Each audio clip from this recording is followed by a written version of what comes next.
সবসময় যে ভিডিও বানাই এমনটা নয়, ভিডিও এডিটের পাশাপাশি মাঝে মধ্যে মাকেও হেল্প করার চেষ্টা করি। সো চলো মাকে কি কি কাজে হেল্প করি মাঝে মাঝে সেটাই তোমাদের সাথে আজকে শেয়ার করব। ভিডিওটা তাহলে প্রথম থেকে শুরু করা যাক।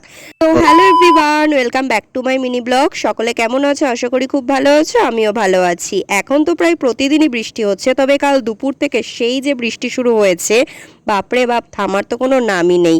সো আমি বৃষ্টি দেখতে দেখতে চা খেয়ে নিলাম। দেন গুল্লু এসেছিল পড়তে, ওকে পড়াতে পড়াতে এদিকে দেখছি আরেকজন উকি দিচ্ছে।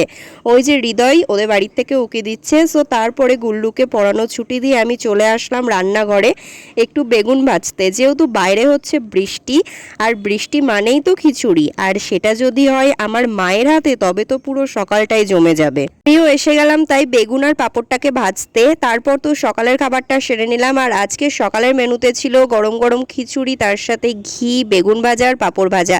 তোমাদের কার কার খিচুড়ি খেতে ভালো লাগে অবশ্যই কমেন্ট করে জানাতে পারো। আজ আবারও ঠাকুমা বাড়িতে নেই, তাই দুপুরে রান্নার জন্য কিছু সবজি আমি কাটবো ভাবলাম। আর হ্যাঁ, আজ প্রথম আমি কেটেছি বাঁধাকপি। মা তো দেখে বলল বাঁধাকপিটা ঠিকঠাকই আছে। সো তারপরে রেডি হয়ে চলে এসেছি ছাদে একটা শ্যুটের জন্য, যার ভিডিও তোমরা অলরেডি আমার চ্যানেলে দেখে নিয়েছো। আর যারা যারা দেখোনি অবশ্যই গিয়ে দেখে আসতে পারো। এরপর আমি স্নান করে নিলাম, কারণ আজকে পুজোটাও আমাকেই দিতে হবে।